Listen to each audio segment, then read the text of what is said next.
Doğal TV ekranlarında Türkan Coşkun'la Tam Zamanı programına hoş geldiniz. Sevgili seyirciler, bugün harika bir konuğumuz var. Kristallerin dünyasına gireceğiz. Doğal taşların hayatımıza etkilerini konuşacağımız uzman eğitmenimiz, taşlara fısıldayan adam demek istiyorum aslında kendisine. Onların dilini çözmüş ve bize yıllardır kristalleri anlatan Baki Cihangiroğlu bizlerle birlikte. Kendisi kristal enerji eğitmeni aynı zamanda. Hoş geldiniz stüdyolarımıza. Hoş bulduk, teşekkür ederim. Bugün bizi kırmayıp geldiğiniz için çok teşekkür ediyoruz. Ben teşekkür ederim. Bir seminerler vermek üzere Ankara'da olduğunuzu biliyorum. Ben de katıldım. Çok güzeldi bu arada. Çok teşekkür ediyoruz bilgiler için. Ben teşekkür ederim. Ne güzel beraber paylaştık. Çok sağ olun.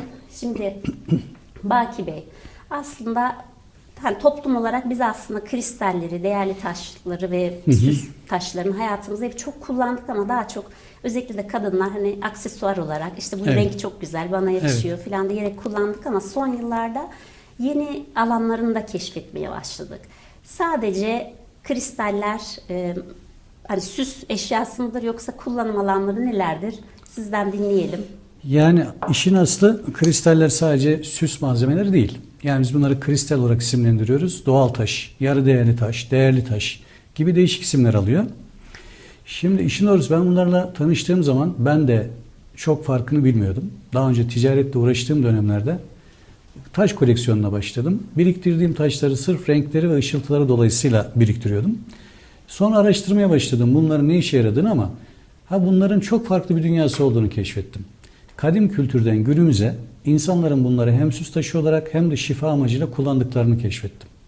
Ya bu çalışmalar, araştırmalar derinleştikçe ben sektör diyebileceğim kristal işine girmiş oldum.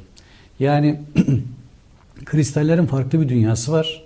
Enerjetik bir dünyası var, spiritüel bir dünyası var, tedavi edici bir dünyası var. Bütün bunları keşfettikçe, bu bilgileri paylaştıkça da Türkiye'de ilginin arttığını gözlemledim. Daha sonra bu ilgi bir sektör haline gelecek boyutlara da ulaştı. Ve insanların bundan şifa görmesi, bunlardan yararlanıyor olması beni mutlu ediyor. Her şeyden öte tabii ki bir aksesuardır. Tabii ki bir süs malzemesidir. Yani bir elmas, zümrüt, yakut, safir ne kadar değerli ve ne kadar güzel bir süs malzemesi ise aynı zamanda enerjetik bir etkisi de vardır. İnsan üzerinde, insan ruhu üzerinde, insan duyguları üzerinde etkileri var. Dolayısıyla sadece süs taşı olarak bakmak doğru değil. Yani daha geniş bir boyutta düşünmek lazım. Yani artık doğru değil mi Baki Bey? Çünkü tabii ki. İşte artık hepimizin bir enerji olduğunu, hepimizin bir titreşimi, frekansı olduğunu öğrendik. Artık bunu Sağır Sultan bile duymayan kalmadı ülkemizde de. Yani aslında çok güzel. Günümüzde bunun farkındalığı arttı. Yoksa kadim kültürlerde bunlar sınırlı sayıda insanların ulaşabildiği bilgilerdi. Yani düşünebiliyor musunuz? Bundan binlerce yıl önce insanlar, yöneticiler, krallar, yani aklınıza gelebilecek bütün coğrafya, dünyanın her tarafındaki coğrafyadaki ekonomik ve idari gücü olan insanlar bu bilgilere ulaşabiliyorlardı. O dönemin teknolojisiyle dahi, o dönemin bilgisiyle dahi bunların insan ruhu ve insan bedeni üzerindeki farkları keşfedilmişti. Ama saray çevresinde sınırlı kalıyordu. Neden? Çünkü onu alabilecek ekonomik güçte insanlar çok değildi. Ve bu bilgi sarayda para ediyordu. Saraydaki bilgi düzeyinde değerlendirilebiliyordu. Biz bugünkü kavramlarla, enerji kavramı modern bir kavram. Evet. Modern kavramlarla tanımlamamız yeni. Ama kullanım alanı binlerce yıldır. Eski metinlere bakıyoruz, dini metinlere yahut da kültürel metinlere bakıyoruz. Bu metinlerde kristallerin ayrı bir yeri var. Kutsal metinlere bakın. Yani Eski Ahit'te, Yeni Ahit'te, Kur'an'da yahut da Vedalarda, Uzak Doğu'da taşların önemine vurgular görürsünüz. Yani düşünebiliyor musunuz? Yaratıcı bize öbür dünyada zümrütten, yakuttan, zebercetten köşkler vaat ediyor. Yani öbür dünyada bunların maddi bir değeri yok ki. Yani bir bambudan bir evde olsa, çünkü doğal bir şey olacak orada. Soğuk, sıcak, bilmem ne gibi böyle hani korunacağımız bir olay. Ama yaratıcı diyor ki orada öyle bir boyutta bunların frekanslarını öyle farklı algılayacak ki insanoğlu, o beynimizin çalışmayan belki 95'lik kısmı bunların o gücünü öyle algılayacak ki bizim için müthiş bir mutluluk kaynağı, müthiş bir doyum kaynağı olacak. Biz bunu bilmiyoruz. Ama sadece vaat edilen şeyin böyle mükemmel bir şey olması lazım. Yani cennetten bahsediliyor ve orada zümrüt, yakut, safirden bahsediliyor. Bu rastlantısal değil. Evet, bizim de akıl edip aslında oradaki atıfta bulunan şeyleri günümüzde nasıl kullanabiliriz? Tabii. Buna bakmamız lazım. Hani benim de gördüğüm kadarıyla bütün kadim kültürlerde kullanılmış, meditasyonlarda Tabii ki. kullanılmış. Tabii ki. Hacı Bektaşi Veli'ye gitmiştim hocam. Mesela bir teslim taşı kullanılıyor. Tam göbek deliğin oradan ikinci çakra diyelim biz orada. Bütün hani şeyleri böyle vakıf ve müzeleri gezdiğimizde gene bizim hani geleneğimizden gelen öğretilerde de doğal taşların hep kullanıldığını görüyoruz. Yani bütün dünyada olduğu gibi. Tabii ki. Kesinlikle. Mesela Uzak Doğu'da yeşim taşının kutsal bir yönü vardır. Dinsel figürleri yeşim taşından yaparlar. Bolluk bereket olsun diye yeşim taşı kullanırlar.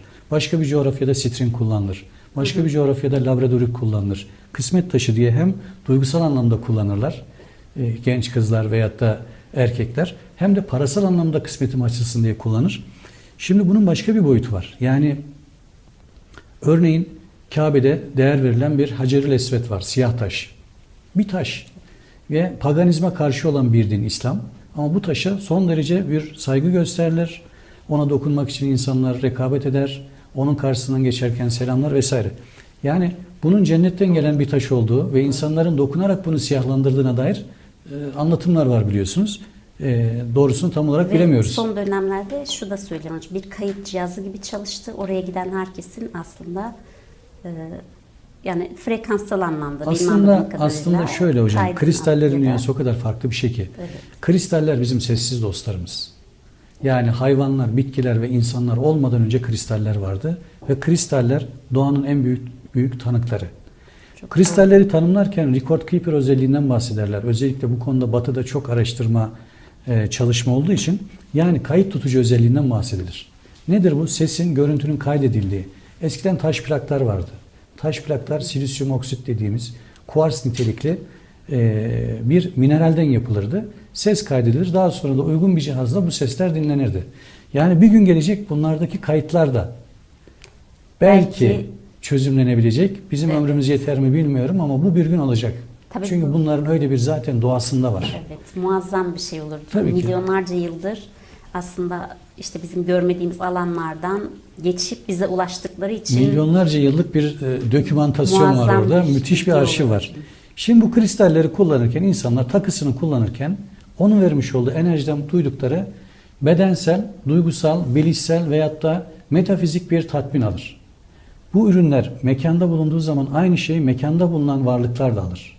Şunu söylemek istiyorum. Kullandığınız bir kolye, yüzük, bileklik sizin bireysel olarak kullanımınıza faydası olur. Teninizle temas ettiği için, hızlı bir enerji alışverişi olduğu için bunların bilimsel referanslarına da temas ederiz zannediyorum süremiz yettiği ölçüde.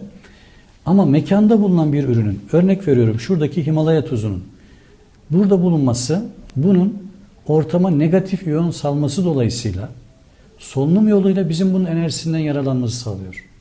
Madde enerjinin yoğunlaşmış hali. Burada somut bir madde var, Himalaya tuzu. Atmosfer etkisiyle, havadaki ısı değişikliğiyle veyahut da mikrodalga etkenlerle ortama negatif iyon yayıyor. Yani mekanik bir enerjiyi biz iyon enerjisi şeklinde içselleştiriyoruz. Dolayısıyla solunum yolları ile ilgili hastalıklar, astım, bronşit, koah gibi hastalıklar tedavi görüyor. Şimdi bunu Batı dünyası hastanelerinde tedavi uygulamalarından biri olarak kabul ediyor. Doktor reçete yazabiliyor. Sadece Polonya'da benim bildiğim Varşova'da 70 tane tuz terapi merkezi var, tuz odası.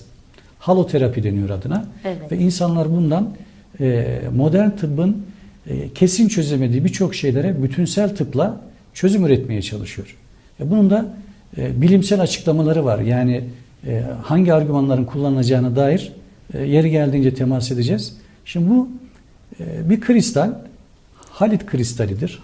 Halit grubunda Himalaya tuzudur. Biz bunu mekanda bulundurursak, bu mekanda hayvan da yaşıyorsa, kedimiz, köpeğimiz, evde yaşayan herkes kuşumuz faydalanır. yararlanır. Hatta bitkiler dahi, bitkilerin büyüme sürecini, sağlıklı büyüme sürecini etkilediğine dair bilimsel çalışmalar var, makaleler var. Onun dışında kuars kristali. Bakın şu kuars kristali örneğin çöl kristali diyoruz. Bu kristalin ortamdaki negatifi pozitife dönüştürücü bir etkisi vardır. Bunu peki bu söylemimizin bilimsel bir altyapısı var mı? Yani Piezoelektrik denen bir kavram var. Piezoelektrik çok küçük basınçlarla kuars kristalinin mikrodalga etkisiyle ortama enerji saldığını ve ortamın frekansını düzenlediğini, düzene soktuğunu, yani fabrika ayarlarına getirdiğini biliyoruz. Yani bu bir osilatör gibi. Yani mikrofonlarda düşünün. Mikrofondaki sese nefesimizin, sesimizin tonuyla oradaki bir kuars parçası o frekansı daha büyük kitlelere, daha büyük volümde ulaştırılmasını sağlıyor. Bu kütlenin içerisindeki kuars kristalleri de bu ortamdaki negatif enerjiyi absorbe ediyor, pozitife çeviriyor ve her ortama, yani ortamda ulaşabildiği her noktaya ulaştırıyor. Yani Baki Bey, şimdi onu biz diyelim ofisimize koyduk. Aslında gergin bir alanda çalışıyorsak, Evet, yani evet. işimiz de öyleyse stresli bir ortamsa, Evet. yani sadece bizim dışımızda orada bizimle beraber Tabii çalışan ki. herkese de etkisi Yani mevcut. şimdi siz mekanda klima kullanıyorsunuz. O klimanın herkese Herkese, faydası çok olduğu doğru. gibi veya ısıtıcının herkese faydası olduğu gibi onun da enerji dalgası, mikrodalgası herkesi kuşatır. Kıskançlık yok. Herkese ulaşır yani. Çok güzel. Hocam bir şey daha sormak istiyorum. Şimdi hani son dönemlerde bu tuz taşlarını görüyoruz. Hepsi ışıklı, lambalı falan. Hani bu bir şey midir? Bir satış tekniği midir diyelim, insanlara cezbetsin diye, yoksa gerçekten o hani ışığın vermiş olduğu, biraz elektriğin vermiş olduğu birazcık enerjiyle, ısıyla beraber yaydığı negatif iyona Şöyle, faydası var mıdır? şöyle, Yoksa bakın, onu bir öğrenmek Buradaki istedim ben. ampul yandığı zaman çok küçük bir ısı verir. Evet. Çok küçük bir ısı verir ve o ısı katalizör etken görevi görerek oradaki iyonlaşma sürecini tetikler. O olmasa da iyonizasyon olur. Ama o günde 2 saat bir açık durursa oradaki o minik ısı kaynağı katalizör etken Daha görür. hızlı Daha harekete fazla, daha geçmiş geniş olur. alana uyulması konusunda mikrodalga etki yapar. Ama onun rengi, hangi renk ampulün kullanacağı falan çok önemli değil. Anladım. Ama 2 saat yanarsa en az 2 saat, ama çok istiyorsunuz 24 saat yakın bütün odanın enerjisi. Valla ben çok seviyorum da rengini çok seviyorum. Çok Anladım. Yani güzel bir güzel, renk var evet. tabii ki. İştah açıcı bir renktir üstelik. Evet, çok teşekkürler. O önemli bir hani bir Rica ederim, neden rica kullanalım diye. Şimdi enerji konusu hocam, yani bizim anlattığımız konular bütünsel tıpla ilgili konular. Bütünsel tıp da insanı bir bütün olarak ele alır. Yani biz sadece bir bedenden de ibaret değiliz. Yani manyetik bir bedenimiz var, manevi bedenimiz var, duygusal bedenimiz var, ama şimdi bu ortamı paylaşırken aslında birbirimizin enerjisinden de etkileniyoruz. Yani bileşik kaplar gibi birbirimizin enerjisini etkiliyoruz. Çok doğru. Ortamın enerjisi düzgün olursa, şimdi bir ailede düşünün. Çalışan ebeveyn dışarıda bir sürü bozuk enerjiyle karşı karşıya kalıyor. Asansörde, trafikte, iş ortamında evine taşıyor. Değişik kutuplardaki, değişik meridyenlerdeki enerji evde çakışıyor. Şimdi burada mıknatısın birbirine itmesi gibi bir takım, yani inanamayacak bir boyutta bir gelişme olabiliyor. Çocuk okuldan geliyor veyahut da işten geliyor. Onun enerjisi farklı. Burada bir uyumsuzluk. Şimdi bunun bir nötralize edilmesi lazım. Bunun uyumlu hale gelmesi lazım ki bireyler, fertler, iş yerinde veya evde bulunan insanların eşit frekansta, birbirini anlayacak durumda, birbirinin duygusal diline hitap edecek şekilde bir frekansa gelmesi lazım. Kristallerin tam da sağladığı budur. Örnek veriyorum. Şimdi kuarstan öte, şunun içerisinde pembe kuars var. Bu arada bunlara orgonit denir. Orgonitler de hem piramidal yapısı hem de reçine içerisinde sıkışmış, dolayısıyla piezo elektrik gücü artırılmış kristaller söz konusu. Pembe kristalin en büyük etkisi sevgi gücünü aktive etmektir.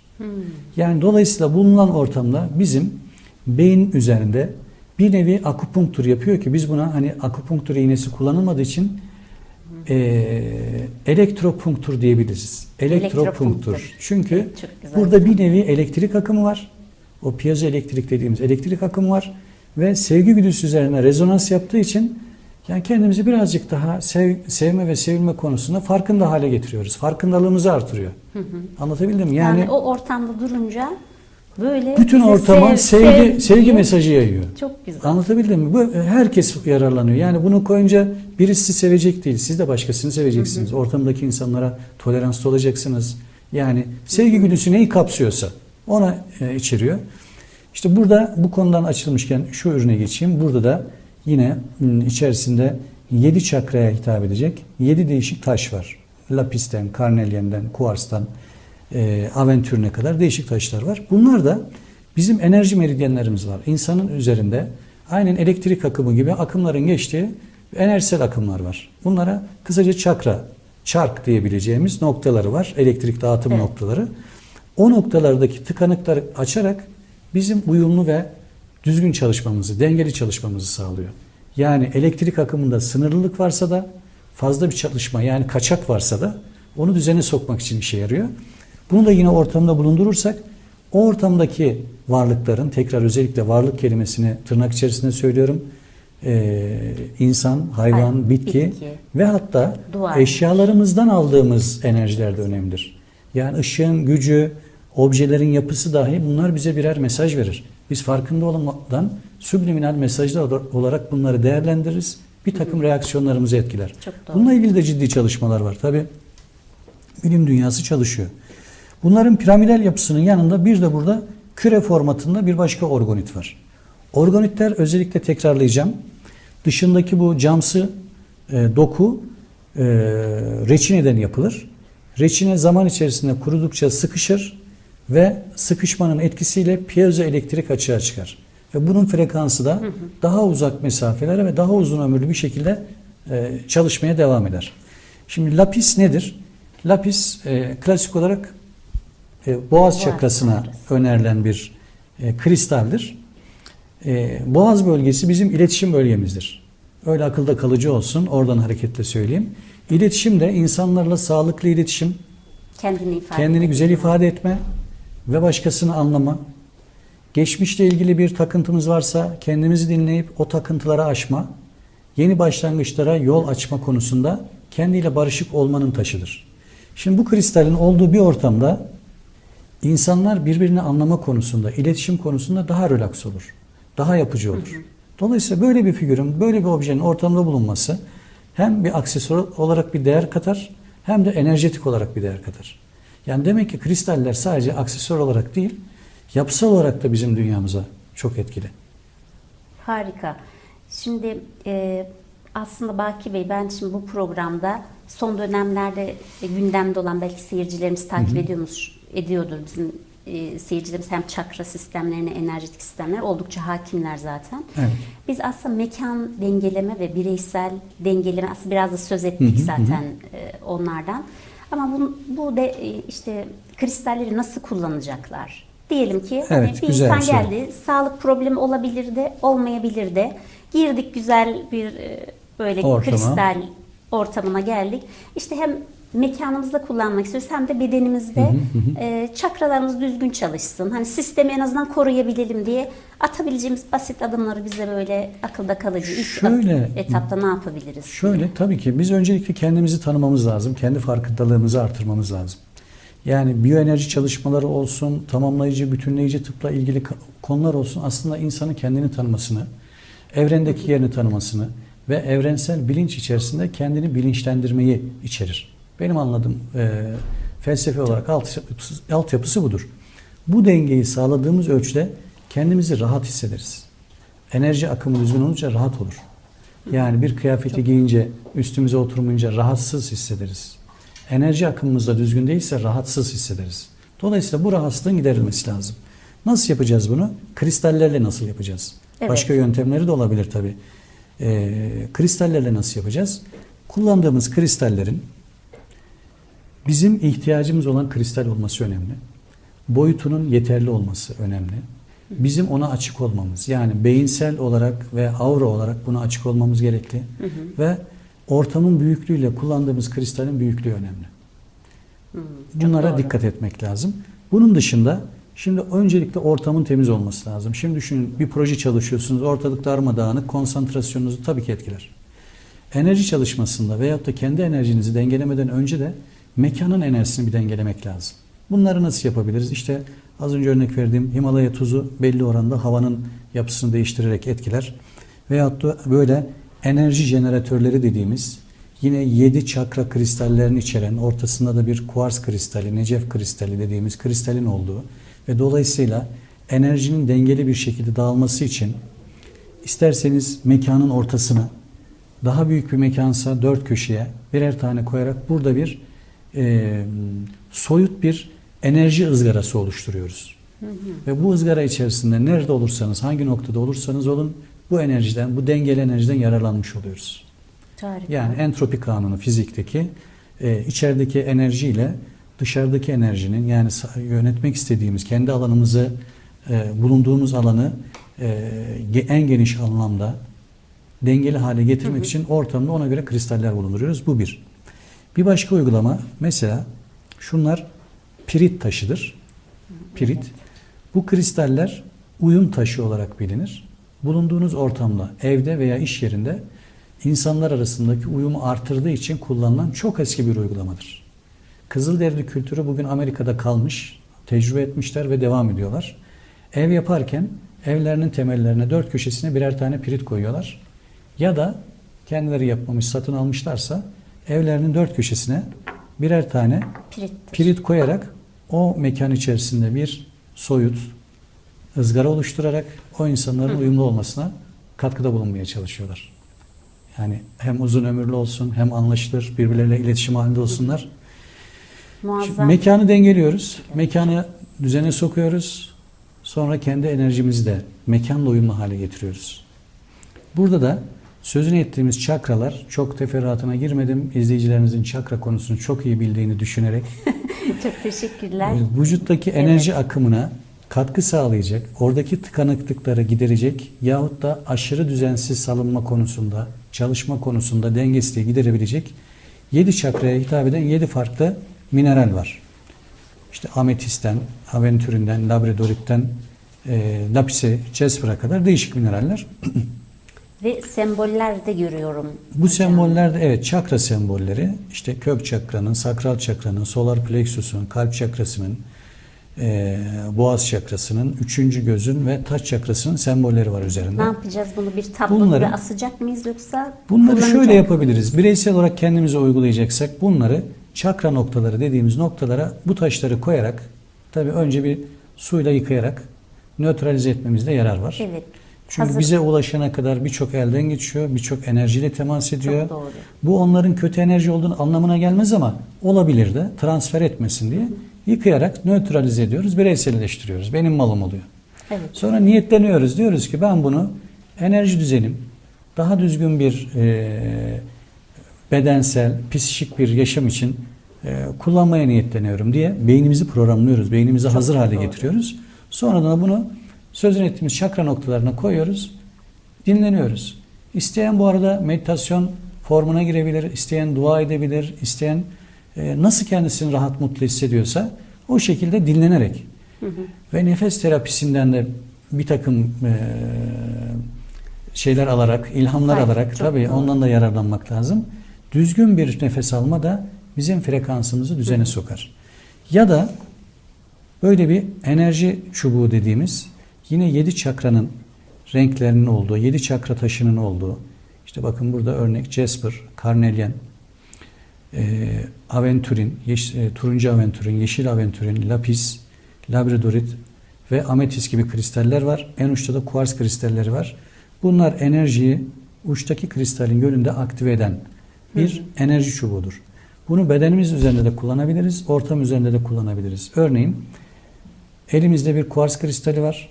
Bu kuars kristalinin enerjisini bütün bu ortama, özellikle şu köşede oturuyorum, ucu oraya gelecek şekilde koyuyorum ve bunun enerjisinin o yönde daha fazla artarak yürümesini sağlıyorum. Ve buradaki bu taşların her birinin frekansı farklı olduğu için o frekansları bana yönlendirmiş oluyor. Şimdi bunları deneyimlemek lazım hocam. Bunları biz ne kadar anlatırsak anlatalım, bir deneyimleme söz konusu olduğu zaman insanlar inanın evlerinin, iş yerlerinin bir köşesi kristal köşesi olmaya başlıyor. Kristallerin enerjisini tecrübe ettikçe insanlar başka ihtiyaçlar için de kullanmaya başlıyor. Örnek veriyorum bakın. Şu kalkopirit taşı. Rengini pek beğeniyorum ben. Çok harika bir taş. Tamamen doğal bir taştır. Kalkopirit mi dedin? Kalkopirit. Bu taşı nazar taşı olarak kullanılmış. Çok eski bir çağdan itibaren. Biz bunu nazar olarak ifade ederiz. Öbürü başka şekilde ifade eder. Ama ortak bir şey var ki hakikaten negatif bir enerjinin odaklandığı, fizik ve biyolojiyle açıklanamaz derecede deformasyonlara yol açabilecek negatif bir enerjiyi topluyor, absorbe ediyor. Yani bir paratoner düşünün. Bir binanın tepesindeki paratoner. Yüz binlerce voltluk bir yıldırımın enerjisini tak diye sıfırlıyor. Kendinde tutuyor. Bir anda sıfırlıyor. Kendisine bir şey olmuyor. Ama o paratoner orada olmazsa düştüğü yere paramparça ediyor, dağıtıyor. Çok, çok güçlü bir çünkü enerji. Bu da hacmi küçük olmakla beraber girildiği zaman mekanda eğer bunu göreceği bir yerdeyse o negatif enerjiyi toplayıp absorbe ediyor. Muazzam. Şimdi bunu kullanmak ve denemek, tecrübe etmek lazım. Yani bunu gören, tecrübe eden, zaten referans olarak eşine dostuna söyleyen insanlar bunun nasıl çalıştığını bizzat gözlemleyebiliyor. Ama biz bunu enerjimizi kapatırsak, biz bunu ötelersek, dışlarsak bu şuna benzer. İzlediğimiz kanalın düğmesine basınca yayın kesiliyor. Kim için? Benim için kesiliyor. Ama o yayın devam ediyor. Devam ediyor. Yararlanan yararlanıyor, açan dinliyor veyahut da bir müzik kanalını açan dinliyor. Şimdi bunların frekansı da böyle devam ediyor, yayınlanıyor. Ama siz avranızı kilitler, beyin enerjinizde buna bloke koyarsanız yararlanmanız çok söz konusu olmaz. İşte biz sevgili seyircilerimiz aslında hep söylüyorum Baki Bey. Ya lütfen sadece deneyime açık olmak. Yani hiçbir şeyi reddetmeden. Yani hiçbir yan etkisi yok. Hiçbir yan etkisi yok. Bir de hani sevgili seyircilerimize bunu gerçekten söylemek istiyorum. Kendi hayatımda son birkaç yıldır benim de taşların diyelim ya da kristallerin dünyası daha içli dışlı olduğumdan Harika. beri evlenen arkadaşlarıma ev hediyesi görmeye, ofis hediyesi görmeye gittiğimde genelde mutlaka böyle işte ya bir tuz lambası götürürüm ya değerli taşlardan Çok güzel. bir tanesi hediye olarak götürüyorum. Hem sağlık hediye ediyorsunuz, hem enerji Evet. hediye ediyorsunuz. Evet. Çok güzel. Hem hani aksesuar olarak düşünülünce de cidden hem renkler zaten muazzam. Ama Aynen onun öyle, dışında aynen. dediğiniz gibi pek çok açıdan da faydası olduğu için hem sonra ilgisini çekiyor. Siz birazcık mesela ne götürdünüz onu anlattığınız zaman Tabii onlar da ki. başka bir Yeni şey bir daha dünya merak hediye ediyor. ediyorsunuz, Aynen. kapı açıyorsunuz. Aynen öyle. Şimdi aslında şöyle bakın, enerji dünyası bizim modern insanın biraz arkasını döndüğü bir şey. Halbuki bilimsel veriler bizim enerjiyle daha çok uğraşmamıza yönlendiriyor. Yani bir teknoloji dünyası, bir bilgisayar, cep telefonlarımız hepsi enerjiyle çalışıyor. Modern tıp, bugün doktora gidiyorsunuz, hemen size bir MR yazıyor. Şimdi MR nasıl çalışıyor? Yeah. Bizim enerji akımımızla ilgili aksaklığı ekrana aktarıyor. Bunun uzmanı da orada diyor ki burada böyle bir enerji akışında sorun var. Veyahut da elektrokardiyografi çekiliyor. Kalp enerji ritmimizdir bu. O ritimdeki bir aksaklık olursa, yani evren bir frekansla çalışıyor. Yani Samanyolu galaksisi de bir frekans üzerine Çok devam doğru. ediyor. Dünyada belli bir frekansta devam ediyor. Yani dünya güneşin etrafında veya kendi etrafında dönerken belli bir frekansta dönüyor. Belli bir periyotla dönüyor. Eğer orada bir aksaklık olursa, yani bir güneşteki bir patlama, beklenmeyen bir patlama dünyada depremlere yol açabiliyor.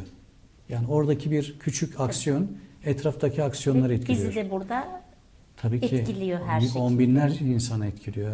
Şehirleri etkiliyor. Bütün yaşamları etkiliyor. Yani enerji var olan bizim kullanımımıza açık bir şey.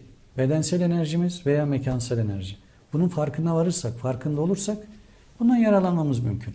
aslında her şeyi yaşayan yani canlı bir şey. Sadece biz işte elle tutulur, gözle görülür olmayınca sanki yokmuş gibi algılasak da ama artık bilim de bunları hani işte %100 ispatı gibi olması pek çok çalışma var ki biz biliyoruz ki bizim dışımızda da bir hareket halinde olan, enerjisi olan hem Tabii pek ki. çok varlık aynı zamanda mevcut hem Tabii de ki. yaşayan bir sistem aslında söz konusu ve insan bunların hepsiyle de beraber hareket ediyor titreşimlerini. Tabii insanın manyetik bir alanı var, Evet. bir aurası var. Yani insanlarda bir kırık olduğu zaman elektromanyetik uygulamalarla kırığın hızlı bir şekilde düzelmesi sağlanmaya çalışıyor. Bakın orada bir enerji çalışması var. Elektromanyetik bir akım uygulanıyor. Bunun dışında modern tıbbın kullandığı birçok enerji çalışması var. Ya biz burada tabii şunu söylemiyoruz. Modern tıp zorunlu olması gereken ve yararlanması gereken bir tıp alanıdır.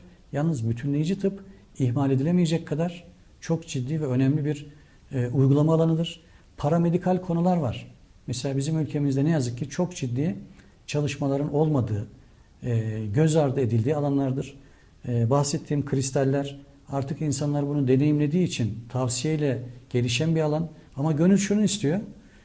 Modern bilimin bunu laboratuvar almasını gönül istiyor. Laboratuvar çalışması yapmasını istiyor. Örnek veriyorum, bir tabibin hastalarının yarısına bu kristallerin efektlerini, etkilerini ölçebileceği bir denek. Öbür yarısında da normal, klasik, rutin uyguladığı tedavi yöntemini uygulamasını ve bu sonucu karşılaştırmasını bekliyoruz. Ya umuyoruz. Aslında ben şöyle bir şey düşünüyorum Baki Bey. Normalde yani tarihimizde mesela ses terapileri, müzik terapileri kullanılmış Tabii ki. taşlardan aslında dedelerimiz çok fazlasıyla faydalanmış. Biz hani bu modern çağa geçişte bir bocalama dönemi yaşamışız. Aslında biraz köklerimizden kopmuşuz gibi geliyor bana ve biz yeniden Evet. aslında bu modernitenin içine sıkıştığımız için artık herkes yani her şey var, parası var, arabası var. Evet, evet. Gıdada artık hani son yüzyılların en hızlı ulaşabildiğimiz ve en fazlası ulaşabildiğimiz bir dönemdeyiz gıdaya. Ama insanlar mutlu olamıyor, huzurlu değil. Sürekli hem kendisiyle kavga halinde hem Çünkü doğadan koptuk, etrafındakilerle. gıdalarımız bile doğal değil. Evet, yani Yani. o yüzden bunlar aslında unuttuğumuz ama böyle son bir yüzyıldır falan unuttuğumuz bir gelenek diye ben düşünüyorum. Keşfetmek için son Çünkü ben çare. hani böyle tarihi gezdiğim zamanlarda bakıyorum ki yani dedelerimiz bunları çok efektif kullanmışlar. Tıpta beraber kullanmışlar. Hiçbirisi de hurafe değil. Tabii ki. Çünkü zaten biz yani insan oluşumu da elementlerden oluşuyor sonuçta. Biz Toprak- yürüyen kristalleriz. Aynen. Biz de kristaliz. Çünkü bütün elementler var vücudumuzda. Ama biz farklı bir boyutta varlıklarız. Kristaller farklı bir boyutta varlıklar.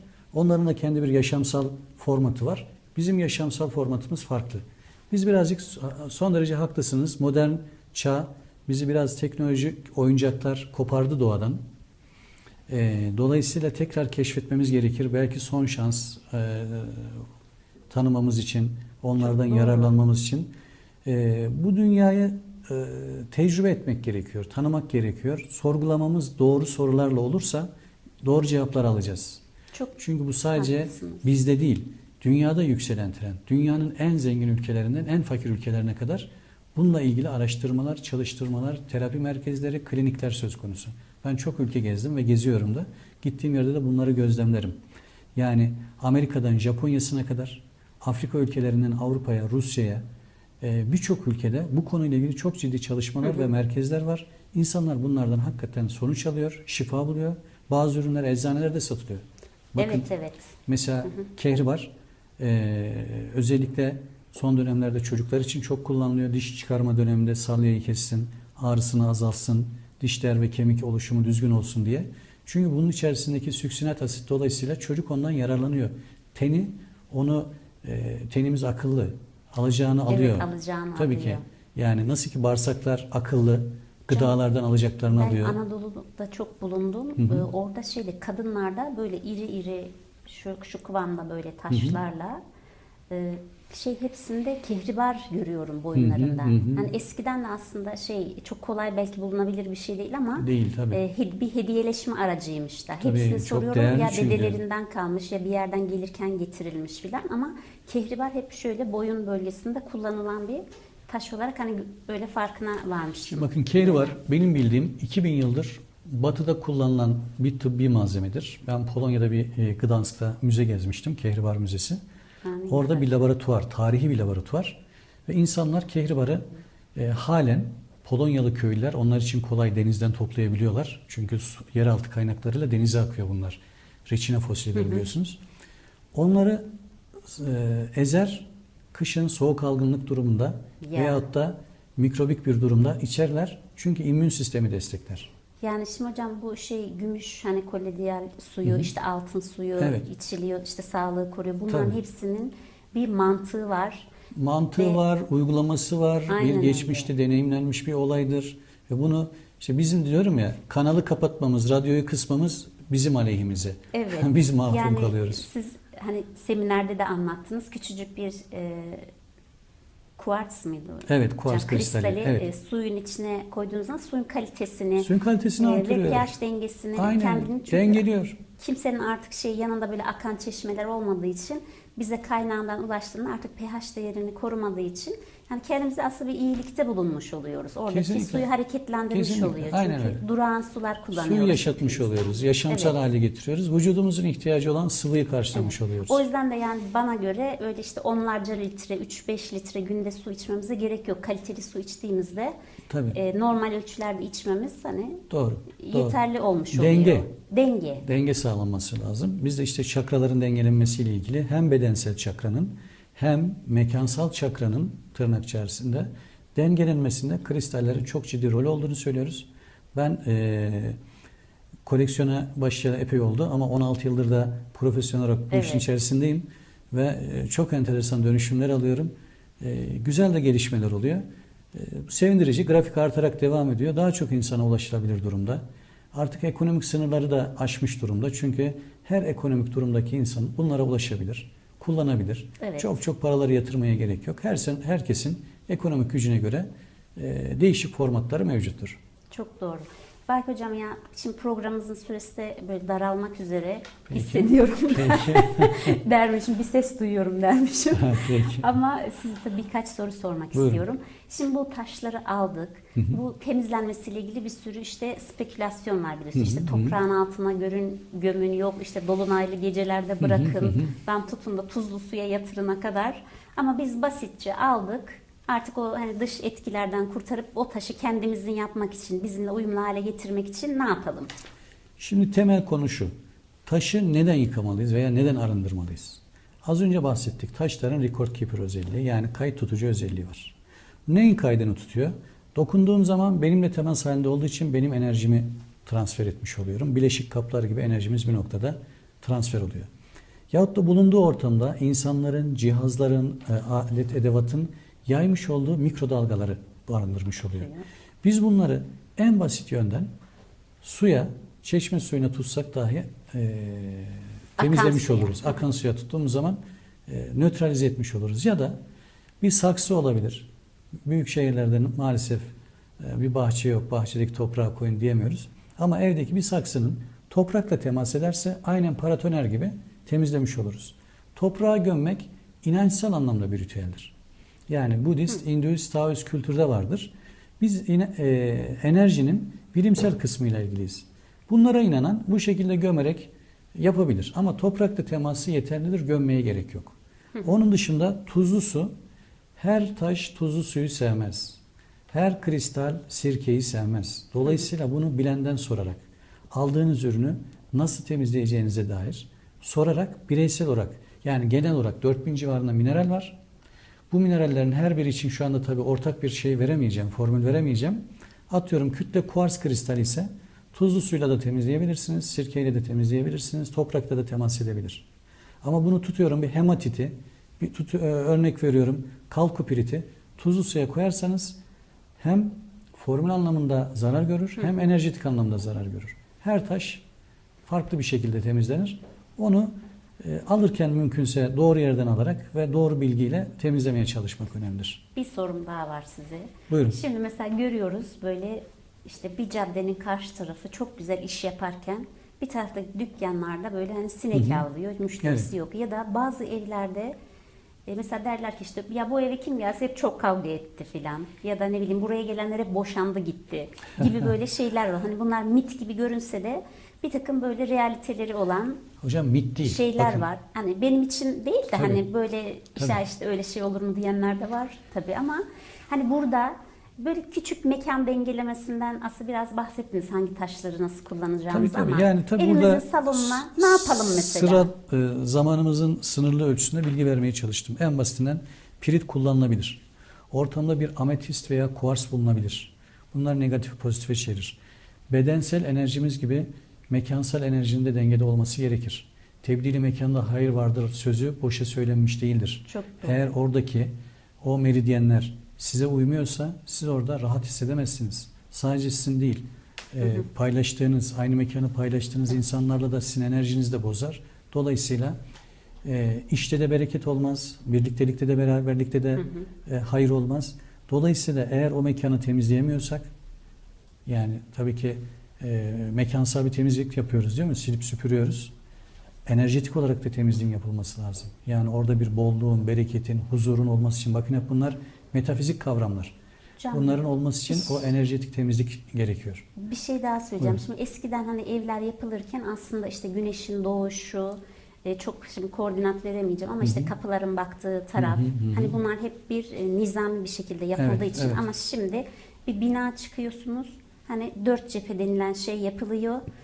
Şimdi bir ev hani bütün odalarında işte her alanı enerjisel anlamda çok doğru bir şekilde kullanamadığı için işte karanlık alanlarımız kalıyor filan. Evet. O yüzden hani aslında bence mekanlarda bir enerji bozulması söz konusu. Kesinlikle. Yani son Kesinlikle. bu moderniteyle beraber. O yüzden hani biz bu yaşadığımız alanları ya da iş yaptığımız mekanları daha verimli, daha bolluk bereket içinde olabilecek şekilde bu kristallerle Kristaller dengelenebilir. dengelenebilir. Orgonitler kullanılabilir. Orgonitlerin değişik renkleri var. Biz neyin artmasını istiyorsak, hangi enerjinin artmasını istiyorsak şöyle düşünün. Haziran-Temmuz ayında soba yakmayız, klimaları açmayız, kaloriferleri çalıştırmayız.